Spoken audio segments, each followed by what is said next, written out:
Some things should be said. Or shouldn't. Oh, it's on. With Juan and Sean. And welcome to the very, very first episode of Oh, It's On with Juan and Sean, where basically we'll be talking about a lot of things.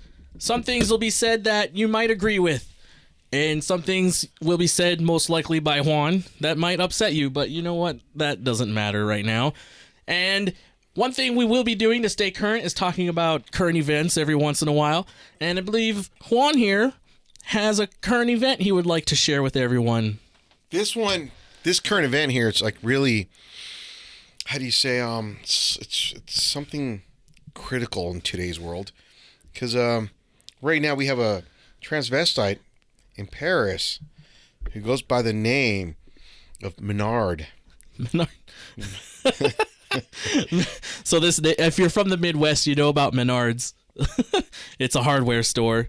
It's like Walmart, and they have a little slogan: "Save big money at Menards." So keep going, Juan. We'll swing back to that. So then this transgender had a concert going on, but it's taking place in Paris. But then guess who shows up? Who? Kanye West and his family.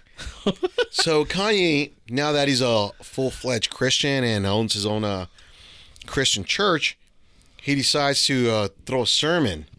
So in this venue, cancels the tranny's concert in order to hold Kanye West's sermon. Yeah.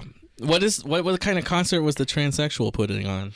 It was more like a music just his like music concert. Okay. But the venue said, hey, we'll refund all your 98 buyers that bought the ticket. 98? Yeah, all 98, Say yeah. So I imagine Kanye, whether you like him or hate him, he's going to draw way more than 98 people.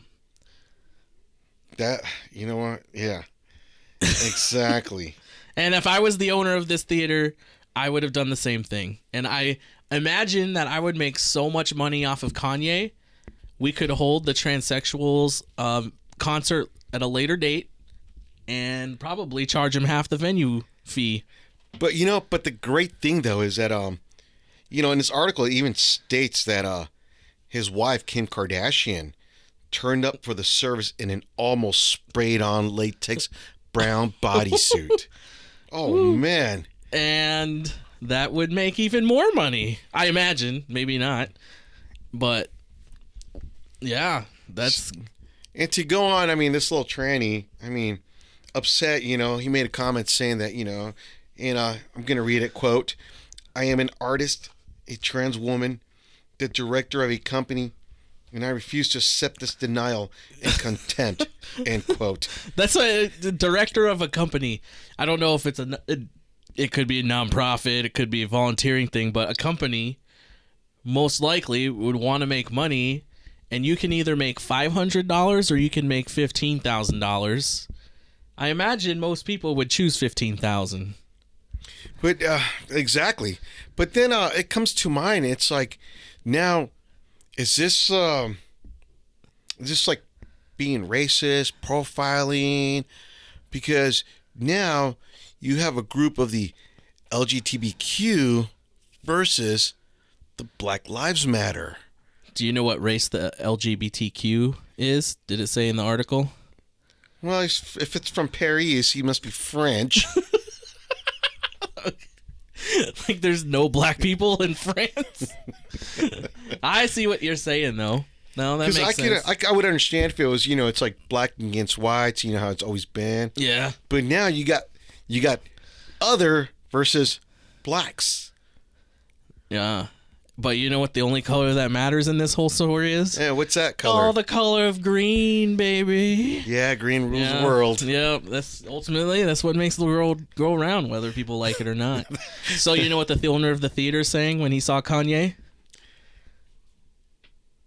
What did he say? Save big money, cancel Menard. So, anything else on that, Juan, on that story? No, that was, to me, that was a controversial story there. It is. And if those stories are going to dominate the news cycles, whether or not you believe this whole I don't know. There's a lot of things going on, and it's weird what's big news and what's not to me. So we're going to talk about this article I found titled 27-year-old millionaire saves 80% of income by not spending on two things. What do you think about frugality, Juan? People who are just super frugal. Oh man, I don't know. I don't know what to say. I mean, I'm just flabbergasted. Because this guy has a $12 wedding ring, which is fine. That's cool. I mean, as long as the ring's there, that's all that matters. Him and his wife share a car, a 2009 Ford Focus. But the two things he doesn't spend on are fees for bank and credit cards, which he has 13 credit cards, which I know there's a lot of people out there who like sign up for tons of credit cards because you get all these points and everything, and I get it. But he doesn't allow monthly fees or late fees. Yeah, now, can I ask a quick question? What's the quick question? Does he have a Jewish last name? I didn't write down his name, I don't think. Oh, I don't know his name. What?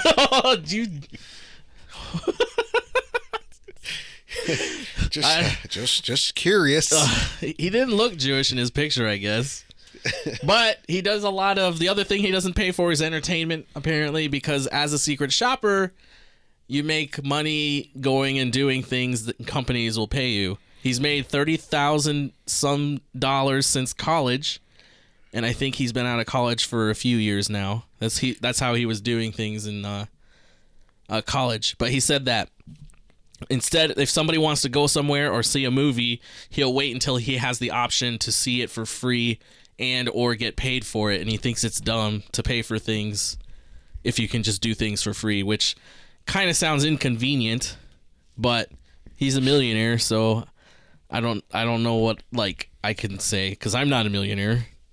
I'm not either, but just getting that secret shopper, it's like, now how does that work? Do you have to like pay for it and then they reimburse you, or are they? Sometimes I think they might, but a lot of the times it's the company itself having you go in and basically you're rating the company, how they perform. Sometimes it's a third-party company. I've looked into doing it, but I just didn't see my time being worth what they were compensating me. But yeah, no, sometimes the company pays you to go and have fun, basically. Well, hey, more power to them if it's... Yeah, they're millionaires. Yeah. But yeah, no, they own like 14 rental properties or something. And they were going to buy a car because they want to have a family. And they were going to put $60,000 into an SUV. But then they decided to invest that money instead. And now they're making $4,000 a month on a rental property that they bought. I'm looking up at the article right now, too. And it also shows that he bought his wife a present. Yeah. A purse for $500. And she took it back and went to Macy's and bought a $60 bag. And he took the rest of that money and invested it. Yeah. I need to find a woman like that. Yeah. Frugal. Yeah, she's even more frugal than him. That's amazing. So let's switch to the next topic, which is Afghanistan. Juan, have you ever been to Afghanistan? Oh, Sean. My times, I can't remember. I've been to the Daesh. What's the Daesh? The Daesh? Dirty Bangladesh. Oh! Ooh, I imagine so. That'd be like dirty Thailand. Not really. No? No. It's just, it's surrounded by India. Okay. So let's talk about this article titled "Violence in Afghanistan Will Probably Continue Despite Deal."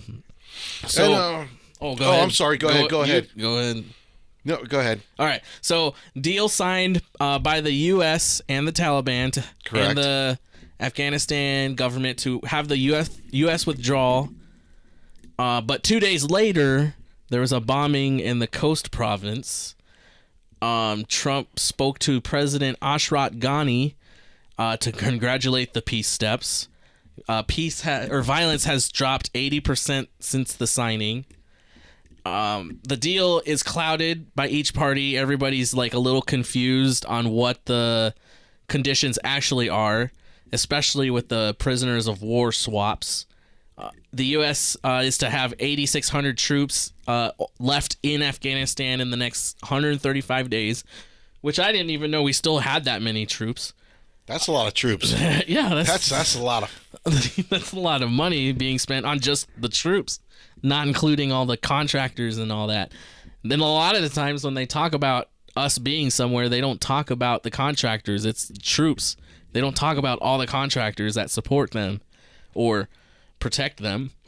And then a Taliban spokesperson, Zabiullah Mujahid, said the reduction in violence period is over, and that's why there's been more attacks lately.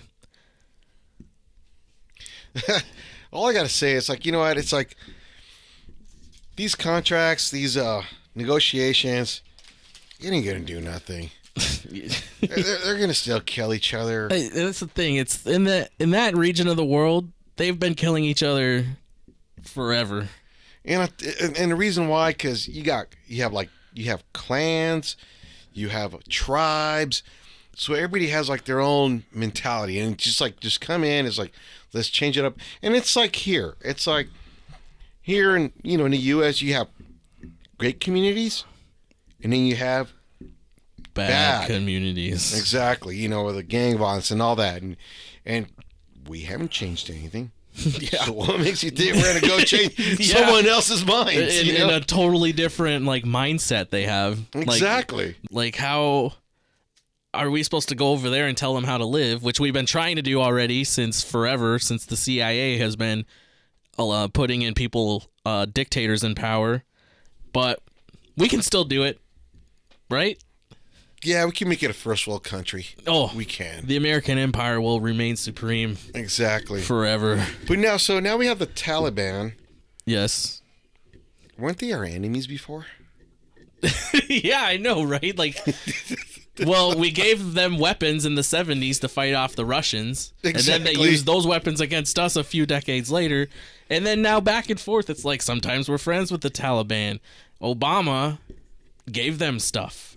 There's a book called Fool's Errand that I just picked up that I'm going to read, and it's all about Afghanistan and everything that basically we've messed up there and how much it's costing everything. And sorry if you're hearing some clicks and cracks. My cheap microphone stand that Juan's using is falling on him. But so, yeah, what's your last words on Afghanistan? And the peace talks are to resume on March 10th. Any final words? All I know is when I read that article, it was just it's like they're asking them the same questions. It's like, well, how soon are you going to get rid of your troops? How soon are you going to get U.S. troops out of our country? And then you got that, what is that? General's like, well, like we said, we gave you a time. But they're like, well, why can't you do it now? Yeah. And I don't know why everybody thinks they want us over there. They kind of don't.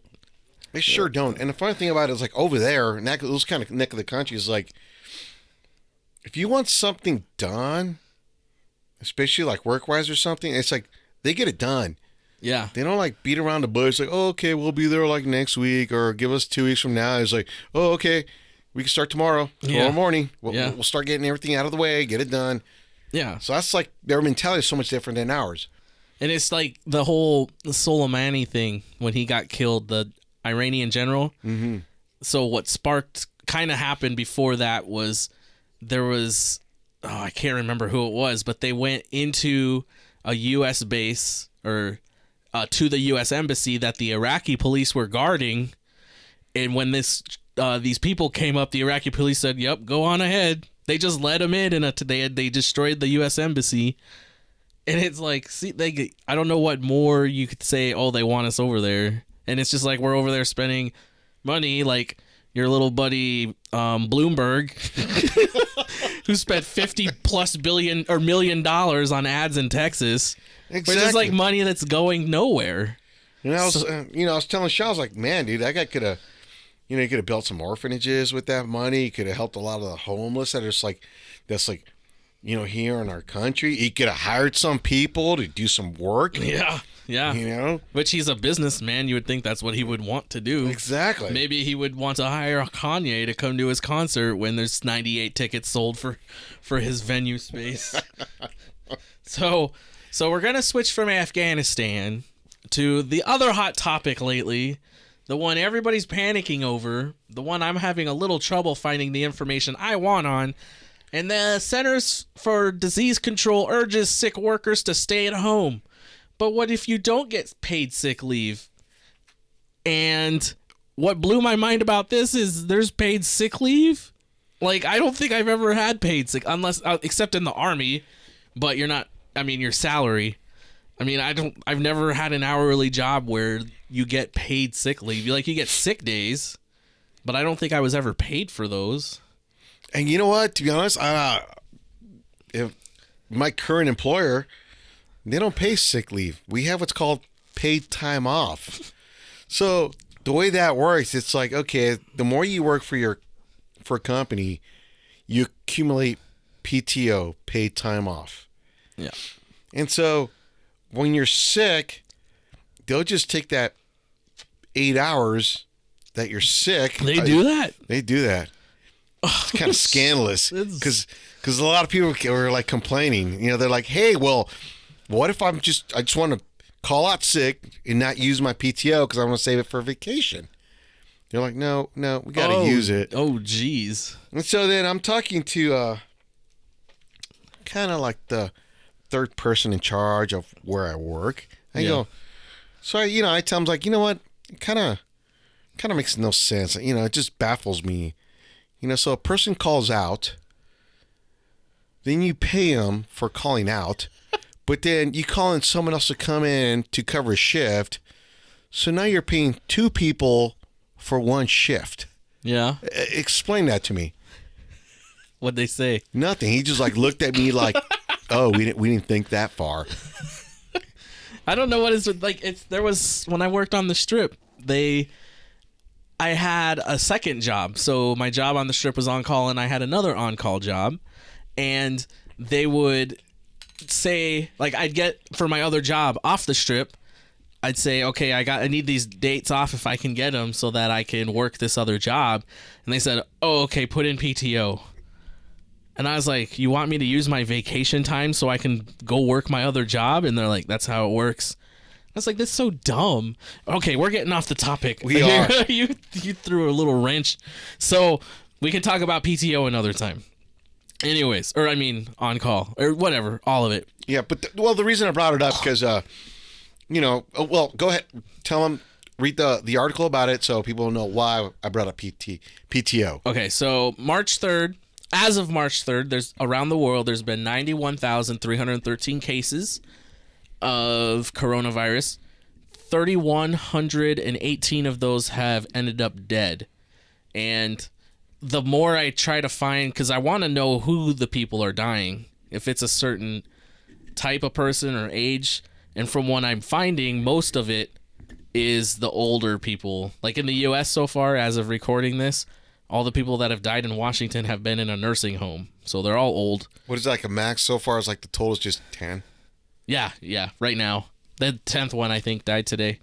The main transmission of it are droplets from cough and sneezes, and most likely transmit within 6 feet of a contaminated person. And that's pretty important. And the article did say that if you touch a surface that has been contaminated, you just need to wash yourself, and most likely transmission won't occur. But it's the little tiny droplets from coughs and sneezes. So here's a fun fact that blew my mind about sick paid leave, because I have never even heard of it before. 73% of private industry has paid sick leave. 91% of state and local industry has paid sick leave. That's a lot. That is a lot. Yeah. And I was like, where are these jobs? Yeah, exactly. Like I said, I've had sick time, which just is, I think that was just time, to my understanding. Like, if you're sick, then you can call out and be sick and you don't get in trouble or nothing's counted against you. Yeah, exactly. It's like where I work at too. It's like, well, place I used to work, it's like you only get like 6 days, let's just say every 6 months before, you start getting written up or suspended, then fired. Yeah. So. I think, well, when I was a flight attendant, they said I could use or lose my sick days. And I don't know if I was actually, now that I think about it, maybe they were paid, but nobody ever told me they were paid. I was just told I could use them or lose them. And I was like, well, that doesn't seem fair because I'm healthy. I'm getting I'm getting punished for being healthy. I'm getting what the punished hell? And making it to work and doing all the good stuff. So the Economic Policy Institute says average worker 3-day sick leave would be groceries or utilities. That's how much money the average 3 days of work the worker misses. That's what they could be buying with the money. So if you do call in for 3 days, supposedly you don't get your groceries or you can't pay your utilities bills. So that'd be a couple $100. And there's 27.9 million non-elderly people in the U.S. as of 2018 that don't have insurance. That's kind of hard to believe because isn't it now because of Obama mandatory to have health insurance or else you're penalized? Honestly, I don't know. It's been such a cluster, and I don't know. All I know is that since I'm a veteran and I'm under the VA program, which I never use anymore, like I don't have to pay the fee, and I just tell them I'm in the VA program, and I'm cleared. I don't have to pay any fees or nothing. But I think they got rid of that mandatory fee at least. Oh, okay. Well, that's good then. Yeah. Because I consider it kind of like bullshit. Well, fuck, someone can't afford it. It's like you're forcing them to buy into it. And you're like, well, I don't got the money. Then it's like, oh, well, then you don't have to buy into it, but you got to pay $6,000. Yeah, hey, we're going to penalize you when tax time comes. Like, oh, come on. Oh. Thanks, Obama. So paid sick days, reduced number of sick days in the long run, and will save like $4 to $11 million per year.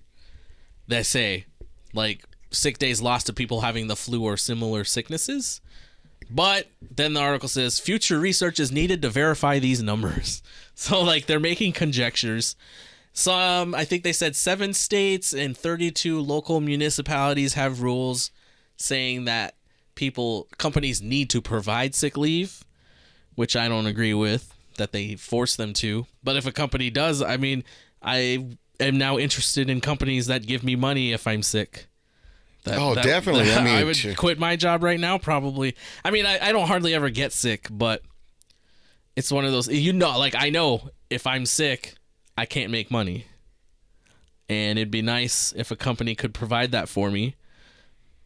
Because that'd be great, because, I'll just like now as we're having some beers, I'll just get wasted and then just tomorrow morning call out and get paid for being, for lying and saying, hey, I'm sick, but I'm really hungover. But I just want to say I'm sick. Is that technically a sickness? Well, yeah. I mean, everybody, when you're throwing up from drinking, people are like, oh, he's sick. Yes, it is. It's a sickness. So yeah, I guess you're not lying then. But taking advantage of the system's also a sickness. Yeah, which a lot of people do. Yeah. It's like, oh my, that's what. But then you got people who call in sick and then they get paid knowing, like, they're not sick. But some idiots will go on social media, hey, look, I'm at this football game. I'm at the Raiders game. And then you're like, you just called in sick. And then they lose their job. And then they get all butthurt. Like, don't post on social media, you weirdos. Exactly. So really quick, we got one more story to go over. We're trying to keep these about 30 minutes. So on your commutes in, you can listen. But 4 reasons why you may never see that tax refund. And at first I was like, oh, geez. But then there are a bunch of reasons that make sense. I mean, a lot of it did make sense, but a lot of it was just like, okay, this is common sense. I mean, for example, if you're a deadbeat dad or mom Yeah. not paying child support, okay, I can understand why they'll take your money. Yeah. I can also understand if, you're going to college or university, and then you just like drop out and say, fuck it, it's not for me. Well, I would have said in the first place, you should have never gone. Right. And saved all that trouble. Yeah. But now you're not paying it, so they, it's like tax refund time comes. Like, oh wait, well you owe Uncle Sam, and Uncle Sam will always get their money. Yeah, unfortunately, and if you're being overpaid on unemployment benefits, they can take that money back at tax time. I don't know who thinks, oh, I'm gonna get all this free money, and then just expect. I mean, the government's kind of messed up. They may not see that they did it, but if they know about it, don't expect them to not take their money. Exactly. It's like with any business, anything really. If they owe you money, they'll take their time getting it to you. But if you owe them money, it's instant. Where's our money? Give it to us. Oh. Do you remember what the fourth reason was? No, I can't. Oh, it was the creditors. I imagine like some people, some businesses that you owe money to, they can have access to your tax refund, which is a little dirty. And the IRS, if you owe back taxes, the IRS will just take it. Like, you won't even see the money. That's for sure. And as of February 21st, $37.5 million has been refunded, and the average refund has been just over $3,000. And I can't think of a year in my whole life that I have got more than $1,300 back. Damn. Like, I think that was the best I ever did. Dude, I think like the best I ever did was like $500. Oh, jeez. No, yeah, most of mine have like been a few hundred. But then I tell people and they tell me I did something wrong.